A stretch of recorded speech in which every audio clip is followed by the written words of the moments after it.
அனைவருக்கும் வணக்கம். இன்னைக்கு பார்த்தீங்கன்னா, நம்ம கனடால இருக்கிற கால்கரியிலேருந்து இந்தியால இருக்கிற பெங்களூருக்கு போப்போறோம். அந்த வீடியோ தான் இது. Complete flight journey. இது பார்த்தீங்கன்னா, நான் அரவுண்ட் டிசம்பர் மிட்ல ட்ராவல் பண்ணேன். எனக்கு அதுக்கப்புறம் அப்லோட் பண்ணுறதுக்கு டைம் கிடைக்கல. இப்போ தான் டைம் கிடைச்சிச்சு. அதான் இப்போ வீடியோ அப்லோட் பண்ணுறேன். இந்த வீடியோவை பொறுத்தவரைக்கும் கால்கரியிலேருந்து எப்படி பெங்களூர் போனேன், எத்தனை layover timing and travel timing, உள்ளே என்னெல்லாம் ஃபுட்டு குடுத்தாங்க, ப்ரைஸ் எவ்வளோ வந்துச்சு, அதை பற்றின ஒரு கம்ப்ளீட் வீடியோ தான் இது. நீங்களும் என் கூட விர்ச்சுவலாக ட்ராவல் பண்ணுங்கள். இந்த ஃப்ளைட் பார்த்தீங்கன்னா, டேக் ஆஃப் டைம் கரெக்டாக 3:40 கொடுத்துருந்தாங்க. எக்ஸாக்டாக 3:40க்கு டேக் ஆஃப் பண்ணிட்டாங்க. நான் பார்த்தீங்கன்னா, அரௌண்ட் ஒரு 12:00 ஏர்போர்ட் வந்துட்டேன். நம்ம ஊர் மாதிரி பயங்கரமாக செக்யூரிட்டி செக் இருக்குன்னு நினச்சி வந்தேன். ஆனால் அங்கே அந்தளவுக்கு எதுவுமே இல்லை. 5 மினிட்ஸ்லேயே எல்லாம் செக்யூரிட்டி செக்லாம் முடிச்சு உள்ளே அனுப்பிட்டாங்க. 3 ஹவர்ஸ்க்கு மேலே சும்மா தான் வெயிட் பண்ணிகிட்டு இருந்தேன்.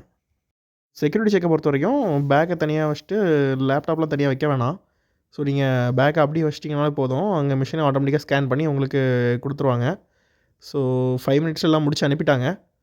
உள்ளே வந்து பார்த்திங்கன்னா, நம்ம வெயிட் பண்ணிகிட்டு இருந்தோம். ரொம்ப நேரமாக வெயிட் பண்ணி ஒரு வழியாக கூப்பிட்டு ஏறியாச்சு. நான் பார்த்தீங்கன்னா, இன்றைக்கி KLM அப்படிங்கிற ஒரு ஏர்லைன்ஸில் தான் ட்ராவல் பண்ணிகிட்ருக்கேன். இந்த ஏர்லைன்ஸ் பார்த்திங்கன்னா டச் ஏர்லைன்ஸ். இது ஒரு யூரோப்பியன் ஏர்லைன்ஸ் தான். யூரோப்பியன் ஏர்லைன்ஸ் அப்படிங்கிறதுனால இவங்க வந்துட்டு யூரோப் வழியாக தான் போகிறாங்க. வெளியே பார்த்திங்கன்னா தெரியும், ஃபுல்லாக ஸ்னோவாக தான் இருந்துச்சு. நீங்கள் டெம்பரேச்சர்லாம் பார்த்திங்கன்னா செம லோவாக இருந்துச்சு. ஃபுல்லாக மைனஸில் இருந்துச்சு டிசம்பர் ஃபுல்லாகவே. இவங்க பார்த்திங்கன்னா நம்ம ஏறினதுக்கப்புறம் ஒரு 10 மினிட்ஸ் கீழே தான் சுற்றிட்டு இருந்தாங்க. நிறைய ஃப்ளைட்ஸ் இங்கே பார்த்திங்கன்னா டேக் ஆஃப் ஆகிட்டு இருந்துச்சு. இவங்க கீழே ரொம்ப நேரமாக சுற்றிட்டு அதுக்கப்புறம் தான் டேக் ஆஃப் பண்ணானுங்க. எப்போ தான் டேக் ஆஃப் பண்ணாங்கன்னு சொல்லி நானும் வெயிட் பண்ணி பார்த்துக்கிட்டே இருந்தேன். நான் ஆல்ரெடி சொன்ன மாதிரி இது யூரோப்பியன் ஏர்லைன்ஸு. நம்ம பார்த்திங்கன்னா இன்றைக்கி கால்கரியிலேருந்து பெங்களூர் போகிறோம். யூரோப் வழியாக தான் போகிறோம். யூரோப்பில் பார்த்திங்கன்னா நம்ம நெதர்லாந்து தான் போய் ரீச் ஆகும். நெதர்லாந்தோட கேபிட்டல் ஆம்ஸ்டர்டாம் தான் போகிறோம். கால்கரி டு ஆம்ஸ்டர்டாம் போயிட்டு ஆம்ஸ்டர்டாம்லேருந்து பெங்களூருக்கு போகலாம். சேம் ஏர்லைன்ஸ் தான். அதனால் நம்ம சேம் டிக்கெட் தான். நம்ம பேக்ஸ்லாம் பார்த்திங்கன்னா நீங்கள் இங்கேயே செக்இன் பண்ணால் போதும். உங்களுக்கு பெங்களூரில் தான் கலெக்ட் பண்ணுற மாதிரி இருக்கும். ரொம்ப நேரத்துக்கு அப்புறம் ஒரு வழியாக டேக் ஆஃப் பண்ணிட்டாங்க. ஸ்லோவாக அப்படி டேக் ஆஃப் பண்ணி போயிட்டுருக்கு ஃப்ளைட்டை பார்த்திங்கன்னா ஃபுல்லாகவே நேரோ சீட்டு தான். உங்களுக்கு அந்தளவுக்கு ஸ்பேஸ்லாம் இல்லை. பட் ஓகேவாக இருக்குது. நம்ம கால்கரிலேருந்து நெதர்லாந்துக்கு வந்து ஒரு 8 ஹவர்ஸ் தான் ஆகும். 8 ஹவர்ஸ் 15 மினிட்ஸ் சம்திங் ஆகும். நம்ம அதனால் ஒன்றும் பிரச்சனை இல்லை, பெருசாக உங்களுக்கு தெரியாது. நான் பார்த்திங்கன்னா விண்டோ சீட் தான் புக் பண்ணியிருந்தேன். இது எல்லாமே 3 சீட்டர், 4 சீட்டர், 3 சீட்டர். அந்த மாதிரி தான் வரும். நான் வந்து இப்போ எக்கனாமிக் கிளாஸில் தான் ட்ராவல் பண்ணிகிட்ருக்கேன். நான் பார்த்திங்கன்னா அரௌண்டு செப்டம்பர் மிட்டில் புக் பண்ணேன். அதுக்கப்புறம் நீங்கள் டிசம்பரெல்லாம் பார்க்கும்போது அரௌண்டு 1,00,000 எக்ஸ்ட்ரா ப்ரைஸ் பண்ணியிருந்தாங்க. நான் ஒரு 3-4 மந்த்ஸ் முன்னாடி புக் பண்ணதுனால எனக்கு கொஞ்சம் கம்மியாக இருந்துச்சு. வெளியே பார்த்தீங்கனாலே தெரியும், எல்லா இடமும் ஃபுல்லாக ஸ்னோ தான். ஃபுல்லாக ஒயிட்டாக தான் இருந்துச்சு. ஸ்னோ சிட்டின்னு சொல்லலாம். அந்தளவுக்கு எல்லா இடமும் ஸ்னோவாக தான் இருக்குது இங்கே கால்கரி ஃபுல்லாகவே. நான் போகிற அன்றைக்கி ஸ்னோஃபால் அந்த மாதிரி எதுவும் இல்லை. விண்டோ சீட்டை பொறுத்த வரைக்கும் ஒரு அட்வான்டேஜும் இருக்குது, டிஸ்அட்வான்டேஜும் இருக்குது. அட்வான்டேஜ் என்னென்னு பார்த்தீங்கன்னா, நீங்கள் எப்போல்லாம் வெளியே வியூஸ் பார்க்குறீங்களோ உங்களுக்கு இந்த மாதிரி அழகான வியூஸ்லாம் கிடைக்கும். நீங்கள் மிடில் சீட்டில் இருந்தாவோ இல்லைனா ஆயில் சீட்டில் இருந்தாவோ இந்த மாதிரி வியூஸ் உங்களுக்கு கிடைக்காது. அது ஒரு அட்வான்டேஜ்னு சொல்லலாம். அதே மாதிரி சீட்ஸ் ஆல்ரெடி நான் சொன்ன மாதிரி நேரோ சீட்ஸ் தான். நீங்கள் தூங்கும்போது கூட இந்த பக்கம் நீங்கள் விண்டோ கூட பார்த்து நீங்கள் தலை வச்சு படுத்து தூங்கிக்கலாம். டிஸ்அட்வான்டேஜ் என்னென்னு பார்த்தீங்கன்னா, இது ஆல்ரெடி சொன்ன மாதிரி 8 ஹவர்ஸ் 15 மினிட்ஸ் ஜேர்னி. இதில் நீங்கள் அப்பப்போ ரெஸ்ட் ரூம் யூஸ் பண்ணுவீங்க அப்படின்னா விண்டோ சீட்டில் இருந்தால் கொஞ்சம் கஷ்டமாக இருக்கும். ஏன்னா மிடில் சீட்டில் இருக்கவங்களாம் ஆயில் சீட்டில் இருக்கவங்க எந்திரிச்சா தான் நம்ம வெளியே போகிற மாதிரி இருக்கும். நீங்கள் ஒவ்வொரு வாட்டியும் ரெஸ்ட் ரூம் யூஸ் பண்ணும்போது அவங்கள எழுப்பிட்டு வெளியே போகிற மாதிரி இருக்கும். அது கொஞ்சம் அன்கம்ஃபர்ட்டாக ஃபீல் பண்ணலாம். ஃப்ளைட்லேயே பார்த்தீங்கன்னா உங்களுக்கு ஃப்ரீ ஒய்ஃபை இருக்கும். நீங்கள் கனெக்ட் பண்ணி யூஸ் பண்ணிக்கலாம். ஆனால் என்ன ஒரு ப்ராப்ளம்னா, நீங்கள் வாட்ஸ்அப்பில் மெசேஜ் வேணால் பண்ணிக்கலாம். ஆனால் நீங்கள் ஃபோட்டோஸ், வீடியோஸ் எதுவுமே டவுன்லோட் பண்ண முடியாது. அந்தளவுக்கு தான் ஸ்பீட் இருக்கும். இன்னொன்று பார்த்தீங்கன்னா, வெரி ரேர் கேஸ் சம்டைம்ஸ் அந்த ஒய்ஃபையும் இருக்காது. சம் ஜேர்னி நீங்கள் ஒய்ஃபை இல்லாமல் ஃபுல்லாகவே மொபைலை யூஸ் பண்ணாமல் போகிற மாதிரி தான் இருக்கும். அது கொஞ்சம் கஷ்டமாக இருக்கும். ஃபுட்டை பார்த்திங்கன்னா ஏறி கொஞ்சம் நேரத்துலேயே ஃபுட்டு கொடுத்தாங்க. ஓகோலாம் இல்லை, ஓரளவுக்கு சாப்பிட்ற மாதிரி இருந்துச்சு. நெக்ஸ்ட்டு பார்த்தீங்கன்னா இன்ஃப்ளைட் என்டர்டெயின்மெண்ட்னா பெருசாக ஒன்றும் இல்லை, டிவி தான். நான் பார்த்தீங்கன்னா ஜஸ்ட்டு மேப் தான் பார்த்துட்டு வந்துட்டுருக்கேன். நம்ம கால்கரிலேருந்து கிளம்பியிருக்கோம். YYCங்கிறது கால்கரி, AMSங்கிறது ஆம்ஸ்டர்டாம். நம்ம ஆம்ஸ்டர்டாமுக்கு போய் ரீச் ஆகும். அரௌண்ட் ஒரு 7:55 ஆம்ஸ்டர்டாம் டைமுக்கு ரீச் ஆகிற மாதிரி போட்டிருக்காங்க. இன்னும் லேண்டிங்க்கு நம்மளுக்கு 5 ஹவர்ஸ் 50 மினிட்ஸ் இருக்குது. இது போக பார்த்திங்கன்னா நம்ம ஃப்ளைட் வந்து எவ்வளோ ஸ்பீடில் போகுது, எந்த டைரெக்ஷனில் போகுது, என்ன ஹைட்டில் போகுது, நீங்கள் எல்லா இன்ஃபர்மேஷனும் இதிலே பார்த்துக்கலாம். இது கொஞ்சம் டைம் பாஸுக்கு தான், வேறு உள்ள என்ன பண்ணுறதுன்னு சொல்லிட்டு நானும் பார்த்துக்கிட்டு இருந்தேன். நான் வந்து கிட்ஸோட மேப் ஓப்பன் பண்ணியிருந்தேன். ஜஸ்ட் ஸோ அதனால் உங்களுக்கு அந்த அனிமல்ஸ்லாம் தெரிஞ்சுக்கிட்டு இருக்கு. ஸோ எந்த கண்ட்ரியில் எந்த அனிமல் இருக்குன்னு சொல்லி காட்டிகிட்டு இருந்தாங்க. ஸோ எங்கள் ஆப்ஷன்ஸ் பார்த்தீங்கன்னா தெரியும். Drinks, moving map, wifi on board, arrival information, transfer information உங்களுக்கு எல்லாமே கொடுத்துருப்பாங்க. ஸோ இது ஒரு 8 ஹவர்ஸுக்கு ஏதாவது பார்க்கலான்னு சொல்லி பார்த்துட்டு இருக்க வேண்டியதான். ஸோ சாஃப்ட் ட்ரிங்க்ஸை பொறுத்த வரைக்கும் உங்களுக்கு கோக்கு, பெப்சி அந்த மாதிரி எல்லாமே வச்சுருப்பாங்க. ஸோ வேறு ஒன்றும் பண்ணுறதுக்கு இல்லை. இங்கே உங்களுக்கு போட்டிருப்பாங்க. ஆல்ரெடி உங்களுக்கு சாப்பாடு கொடுத்துட்டாங்க. நெக்ஸ்ட்டு பார்த்தீங்கன்னா உங்களுக்கு ட்ரிங்க்ஸ் கொடுப்பாங்க. ஸோ மூவிஸை பொறுத்த வரைக்கும் ஃபுல்லாகவே இங்கிலீஷ் மூவிஸ் தான் இருந்துச்சு. ஸோ ஏதாவது லாங்குவேஜ் போய் செலக்ட் பண்ணலான்னு பார்த்தா ஹிந்தி மட்டும் தான் இருந்துச்சு. ஹிந்திலேயும் ஒன்றும் தெரியாத மூவிஸ் தான் எல்லாமே ஏதோ பழைய காலத்து மூவிஸாக வச்சுருக்காங்க. ஸோ வேறு எதுவும் அதர் லாங்குவேஜ் போய் பார்த்தோன்னா ஏதோ ஜாப்பனீஸு, சைனீஸ்லாம் போட்டு வச்சுருக்காங்க.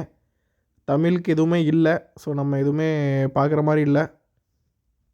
ஸோ நானும் கொஞ்சம் நேரமாக தேடி தேடி பார்த்தேன். ஸோ நம்ம பார்க்குற மாதிரி எந்த மூவியும் இல்லை. எல்லாமே ஃபுல்லாக ஹாலிவுட் மூவிஸாக தான் இருக்குது. ஸோ ஒன்றும் பார்க்கல. ஸோ தூங்கி எந்திச்சு பார்த்தா நம்ம ஆம்ஸ்டர்டாம் பக்கத்துலேயே வந்துட்டோம். இப்போ உங்களுக்கு பார்த்தீங்கன்னா தெரியும் ஒரு 33 மினிட்ஸ் தான் இருக்குது. கரெக்டாக 7:53 ஆம்ஸ்டர்டாம் ரீச் ஆகும்னு போட்டிருக்காங்க. 33 நிமிஷத்தில் ரீச் ஆயிடுவோம். ஸோ காஃபி கொடுத்தாங்க. குடிச்சிட்டு நெக்ஸ்ட்டு வெயிட் பண்ணிகிட்ருக்கேன். நம்ம ஆம்ஸ்டர்டாம் வந்துவிட்டோம். ஸோ சன்ரைஸ் ஆகிட்டு இருக்குது. நம்ம பார்த்திங்கன்னா இப்போ க்ளவுடுக்கு மேலே இருக்கோம். ஸோ நீங்கள் க்ளவுடுக்கு கீழேயும் க்ளவுடுக்கு மேலே எவ்வளோ சேஞ்ச் இருக்குதுன்னு சொல்லி பாருங்கள். மேலே பார்த்திங்கன்னா உங்களுக்கு ஃபுல்லாகவே சன்ரைஸ் ஆகிட்டு இருக்குது. ஸோ சாப்பாடு கொடுத்தாங்க. சாப்பாடுமே சாப்பிட்டுட்டு நம்ம லேண்டுக்கு எங்கே வெயிட் பண்ணிகிட்ருக்கோம். ஸோ நம்ம இப்போ க்ளவுடு கீழே வந்துவிட்டோம். கீழே பார்த்திங்கன்னா கம்ப்ளீட்டாக உங்களுக்கு டார்க்காக இருக்குது. மேலே இருந்தும் கீழே இருந்தும் உங்களுக்கு சம்மந்தமே இல்லை. ஏதோ நைட் வியூ மாதிரி இருக்குது. ஆனால் டைம் பார்த்திங்கன்னா மார்னிங் ஒரு 8 o'clock. 8 o'clock ஃபுல்லாகவே நைட் மாதிரி இருக்குது ஆம்ஸ்டர்டாமு. ஸோ ஆம்ஸ்டர்டாம்லேருந்து நெக்ஸ்ட் வந்து டேரெக்டாக நம்மளுக்கு பெங்களூர் தான் ஃப்ளைட்டு. ஸோ இறங்கி போயிட்டு நெக்ஸ்ட்டு ஃப்ளைட்டோட கேட்டில் போய் வெயிட் பண்ண வேண்டியதான். ஸோ இங்கே பார்த்தீங்கன்னா எனக்கு கரெக்டாக 2 hours layover time. So 2 hours முடிஞ்சதான் நெக்ஸ்ட் ஃப்ளைட்டு மாற வேண்டியதான். ஸோ இந்த ஃப்ளைட்டில் தான் நம்ம ட்ராவல் பண்ணி வந்திருக்கோம். நெக்ஸ்ட்டு பார்த்தீங்கன்னா லக்கேஜஸ் எல்லாமே எடுத்துகிட்டு அடுத்த ஃப்ளைட்டில் ஏற்றிட்டு இருந்தாங்க.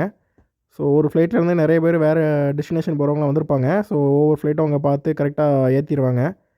ஸோ அந்த ஒர்க் தான் இப்போ போயிட்டுருக்குது. நெக்ஸ்ட்டு பார்த்திங்கன்னா அடுத்த ஃப்ளைட் ஏறிட்டோம். ஸோ டைம் பார்த்திங்கன்னா கரெக்டாக 10:50க்கு டேக் ஆஃப் போட்டிருந்தாங்க. எக்ஸாக்டாக 10:50க்கு டேக் ஆஃப் பண்ணிட்டாங்க. ஸோ நான் பார்த்திங்கன்னா ஒரு 8 o'clock இங்கே ரீச் ஆனேன் ஆம்ஸ்டர்டாமுக்கு. கரெக்டாக பார்த்திங்கன்னா ஒரு 2 hours 50 minutes next flight take off பண்ணிட்டாங்க. ஸோ நம்ம பெங்களூர் நோக்கி போயிட்டுருக்கோம் இப்போது. ஸோ அங்கே பார்த்திங்கன்னா தெரியும் ஒவ்வொரு ஃப்ளைட்டாக உங்களுக்கு டேக் ஆஃப் ஆகிட்டுருக்கு. இந்த ஃப்ளைட்டுமே டேக் ஆஃப் பண்ணிடுவாங்க இப்போது. ஆம்ஸ்டர்டாம் வந்து பெங்களூர் பார்த்திங்கன்னா கரெக்டாக ஒரு 9 hours 15 minutes தான் ட்ராவல் டைமு. உங்களுக்கு 9 hours 15 minutes கரெக்டாக பெங்களூர் ரீச் ஆயிடுவாங்க. ஸோ நம்ம கேல்கரியிலேருந்து ஆம்ஸ்டர்டாம் வரக்கு 8 hours 15 minutes ஆச்சு. ஸோ இங்கேருந்து ஒரு 9 hours 15 minutes. டோட்டலாக 17 hours 30 minutes தான். அரௌண்ட் ஒரு 18 hours உள்ளவே உங்களுக்கு வந்துட்டு ரீச் ஆயிடுவாங்க. பட் உங்களுக்கு லே அவுட் டைம் ஒரு 2 hours 15 minutes இருக்குது. அது போக உங்களுக்கு செக்யூரிட்டி செக் இருக்கும். நீங்கள் பெங்களூரில் இறங்கினா தான் நம்மளுக்கு இமிக்ரேஷன் இருக்கும். அப்புறம் நம்ம பேக்லாம் கலெக்ட் பண்ணுற மாதிரி இருக்கும். ஸோ உங்களுக்கு எப்படியும் ஒரு 22 to 23 hours ஆயிரும் டோட்டல் ஜேர்னி டைமு. நெதர்லாந்தை பொறுத்த வரைக்கும் உங்களுக்கே தெரியும் ஃபுல்லாக பச்சை பசேல்னு இருக்கும். நம்ம நெதர்லாந்துலேருந்து போகும்போது விண்டோ சீட் போடுறது செம்ம ஒர்த்து. நீங்கள் வெளியே வியூஸ் மட்டும் பாருங்கள் எப்படி இருக்குன்னு சொல்லிட்டு. க்ளவுடுக்கு மேலே போகும்போது பாருங்கள் செம்ம வியூவாக இருக்கும். நம்ம இப்போ ஆல்மோஸ்ட் க்ளவுடுக்கு உள்ளே போகிறோம்.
நமக்கு இப்போ கீழே பார்த்தீங்கன்னா க்ளவுட் இருக்குது.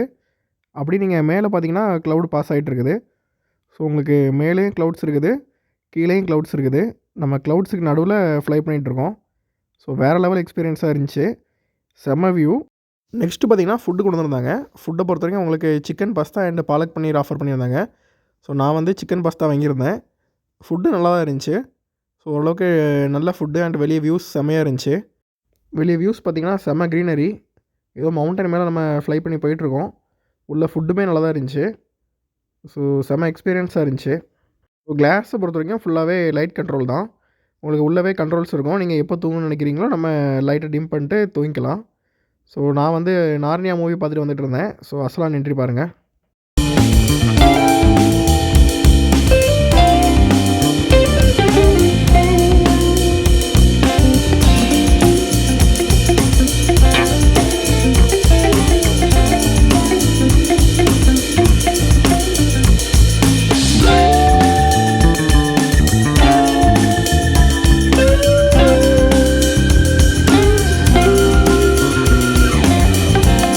கரெக்டாக நைட் ஒரு 12:35க்கு பெங்களூர் ரீச் ஆகிட்டோம்.